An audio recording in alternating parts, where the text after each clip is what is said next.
All right, welcome back. Today we're diving into a question that I know is on a lot of your minds, especially if you're a future college student.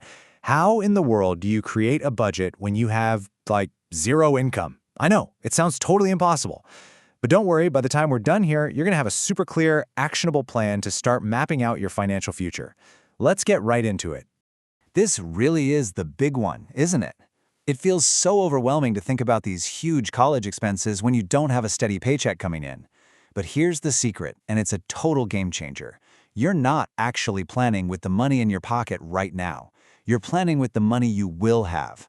It's a shift in thinking, and it makes all the difference. And this is exactly why we need a plan. You start looking at colleges and you get hit with this sticker price. You see a number like this, and yeah, it can cause some serious sticker shock. It's enough to make you just want to give up. But take a deep breath. That number is not your destiny, okay? It's just a starting point. Our whole goal today is to break it down into something you can actually work with. So, to get started, we need to make a really crucial mental shift. I want you to try and forget about whatever's in your bank account today. For real, college budgeting is all about looking forward. And to do that, we're going to have to completely rethink what income and costs even mean when it comes to your new life as a student. You know, a budget sounds complicated, right? But at its heart, it's just this simple balancing act. That's it. On one side of the scale, you've got everything college is going to cost you. And on the other side, you've got all the money you'll have to pay for it. Our first step is just to get a clear picture of what goes on each side of that scale. Let's start with the cost side.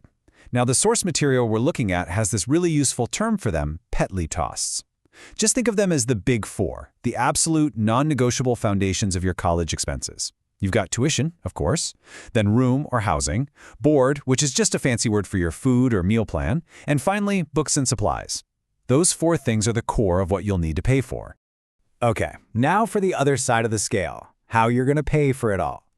Since you might not have a job yet, we're going to call this your theoretical income. And this isn't some imaginary maybe money. No, this is money you can realistically expect to get. We are talking about things like grants and scholarships, which is awesome because it's free money you don't pay back, plus whatever you might earn from a campus work-study job, and of course, any support you might get from your family. All right, so we've got our new definitions down. Now for the fun part. It's time to stop talking in theories and actually start putting some numbers down on paper. This is where theoretical income and Petley costs become a real budget draft, where the plan truly starts to take shape. First up, let's figure out your monthly income. You'll take any scholarships or grants you've got and just divide that total amount by the number of months in the school year. Easy enough. Then let's add in a work-study job. A pretty typical award gets you about 10 hours a week, which could be, say, around $600 a month. And finally, add in any planned support from family. Add all that up and boom, that's your total monthly theoretical income. Next, we do the same thing for costs. You'll take those big piddly costs, tuition, room, and board, and divide their yearly total by the number of school months. Don't forget to budget for books and supplies too. And here's a super important part, so don't skip this. You have to add in personal expenses.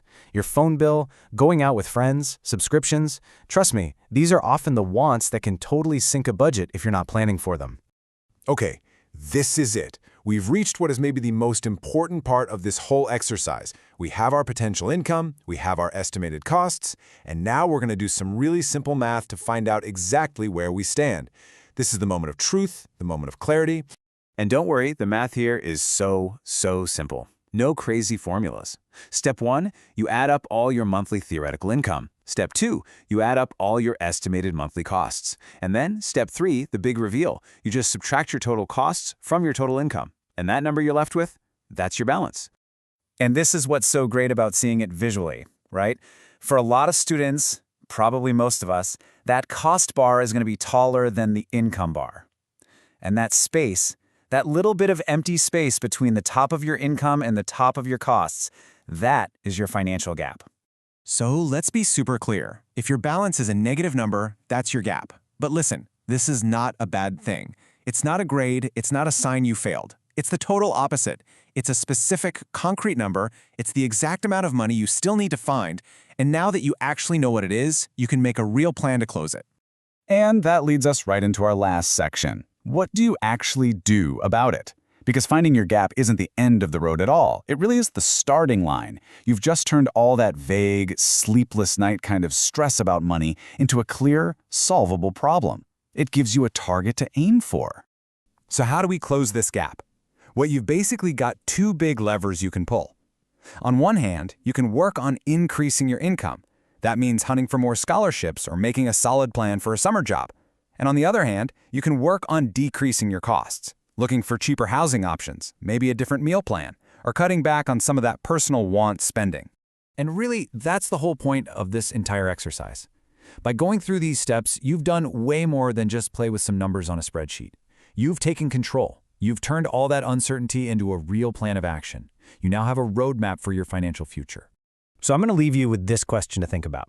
Now that you know your gap, or at least how to find it, what's your very first step going to be to start closing it? Are you going to go apply for one more scholarship tonight?